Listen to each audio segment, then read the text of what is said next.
Hi guys, Jeff Westfall here with another mobility drill for you. We're going to look a little further at Springy Toes, a drill that I showed you in an earlier video. So I'm in my more boxing oriented structure, which means I'm aligned more for movement this way than I am for movement that way. Now don't mistake my language. That doesn't mean I can't move laterally. Of course I can. But my most explosive, loaded structure is forward and backward, more or less along the contested plane. Now, not exactly, because I'm not standing on a tightrope, but it's closer to that than it is to square. So I'm in my boxing structure, more or less. And that structure lends itself well to a drill like Springy Toes. You're getting a linear extension and expression of your motion, your momentum. That's your starting motion on almost everything we're going to do. There are exceptions. We'll also do things where your starting motion is the step to the rear as well. So the first thing I want to show you is how to do Springy Toes into the shuffle. Shuffle is sometimes called step and slide. The shuffle rule states, this is the Westfall shuffle rule, states if you're shuffling forward, that tells you to move your front foot first. Rear heel stays up. If you're shuffling backwards, you move your back foot first. There's also side to side. Left foot moves first to the left, right foot moves first to the right. Doesn't matter whether you're orthodox or southpaw. So anyway, here I am in Springy Toes. And I use it to shuffle one step and go right back into Springy Toes. And then I can play with that quite a bit. I can do a double version of that. You can mix it up a lot of different ways. It makes footwork training much more enjoyable if you can mix some of these things together. But I promise you, when you first start trying, you're going to feel uncoordinated. It takes practice and you have to relax, not try to be explosive intense at first. When you're first learning new footwork steps, it's way better to relax and loosen up as if you're doing a dance step. Now, some of you overly macho people out there are going to go, okay, dance. And I get it. I'm not a very good dancer either.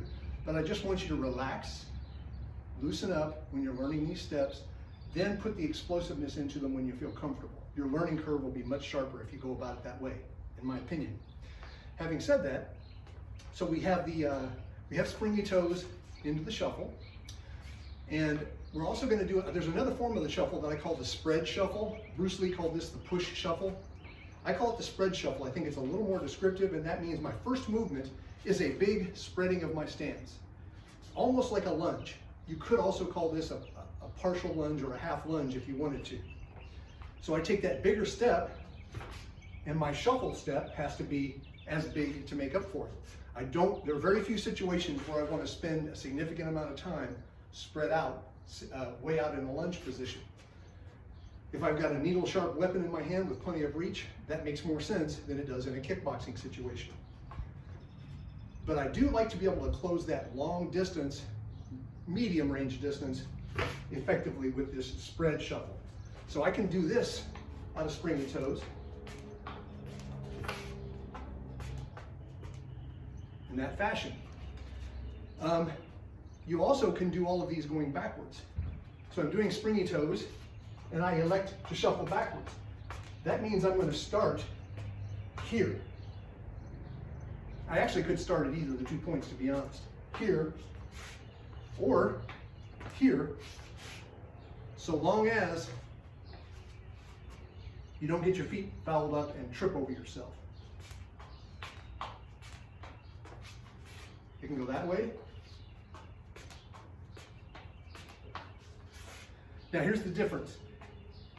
If I'm going backwards, I can't be spread out. I shouldn't say can't. Very difficult if you're spread out on a spread shuffle to move this foot first, okay? That's going to be difficult to pull off. Yes, those of you who want to show off how flexible you are, you probably can do it, but I dare you to do it in the middle of a fight with a good opponent. Anyway, so we can, mentioning the spread shuffle, we can do that backwards too. And the spread shuffle gets you out of the way quicker of things that might otherwise only barely reach. The opponent's maybe doing a spread shuffle technique at me. He's exploding, he's lunging at me. Whoa! And I back up, and I'm right back into Springy Toes.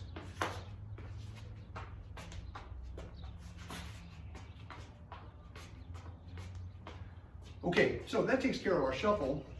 There's a movement that I like to call the speed skater. Now the speed skater is when I step off on an angle with my left foot to the right with my right, and each time I'm pushing off as if my foot is a skate and is biting into the ice, and my best angle is perpendicular to that skate's angle. And gradually it can change and become more linear. This is a good one for interior striking, interior kicking. So I could be in my boxing stance, which is what we do with Springy Toes, and my initial takeoff is going to be on a diagonal.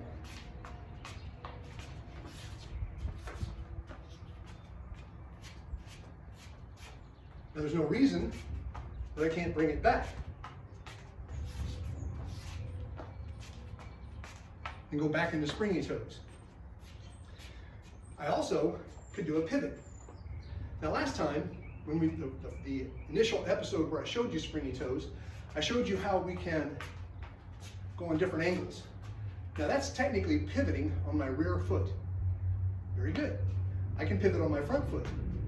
So, as I'm doing my Springy Toes, either staying confined to the contested plane or trying my different angles, I step out and pivot, right back to Springy Toes. Sorry about that, hazard of doing my videos outdoors.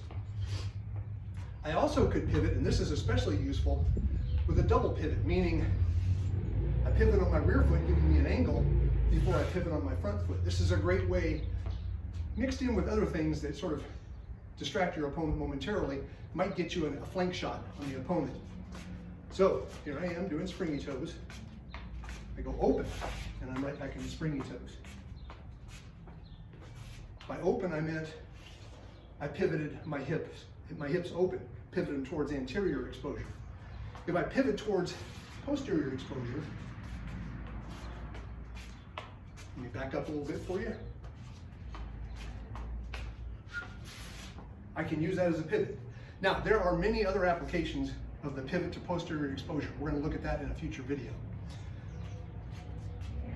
So, each of these points can become a pivot.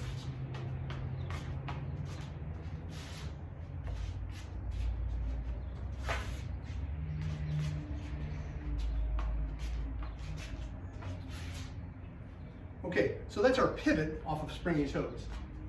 And in every case, if you're sticking to it, you like to be able to go back into Springy Toes pretty efficiently. Now let's look at a skip. I'm getting to where I'm going to change what I call this, but I haven't decided what word to use yet. So we'll still use skip, but technically speaking, you're not skipping when you do this. It's probably closer to being a hop. What a skip is, to me, is related to what's called a quick advance in fencing. In fencing, a quick advance is that. The essence of a quick advance, whether I step first or not, those are two different variations, is an act of throwing my hips. That can happen in more of a boxing structure, which is more anterior. It can also happen in a kicking structure, which is an anterior kicking structure, which is even more anterior. And it can also happen from my posterior structure. I can do the same kind of motion. In every case, the force comes from tossing my hips and sort of skating on my base foot until it feels right where to land. What you will learn over time is that the more explosively you do this, the greater the angle of incidence your foot you're going to land on has to have with the ground, or you put it down and your upper body keeps flying and your foot gets snagged on the ground. And I learned this the hard way and fell down a lot of times, sometimes falling down like I'm sliding into second base if I overestimate the angle of incidence, and other times doing a header into the ground if I underestimated the angle of incidence. So it's a good idea to really work hard on learning to make that angle correct so you nail your landing. So, Springy Toes, skip, back into Springy Toes. Springy Toes, skip.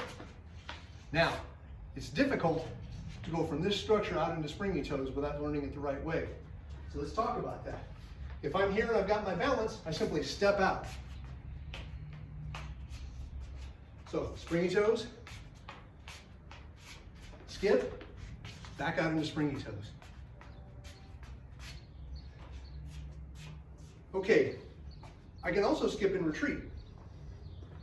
Now, what I like to do with this, there's two different categories of footwork.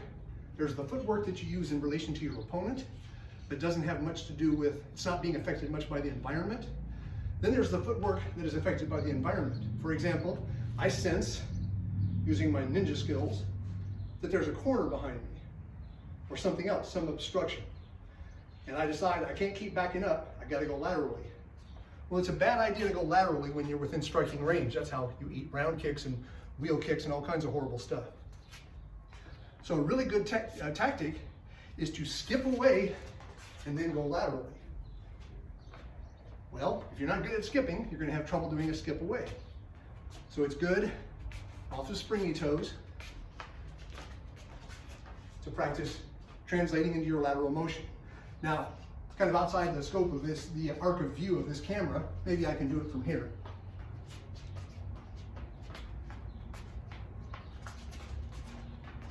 And then back into springy toes.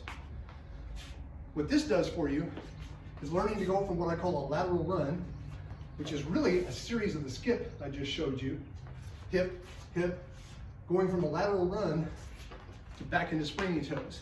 And the trick to this is I've got to be able to stop my lateral run.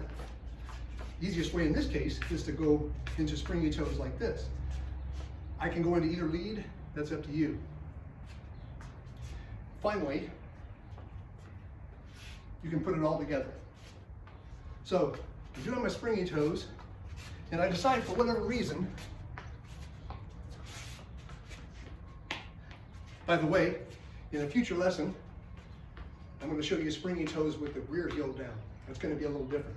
And they can go together too.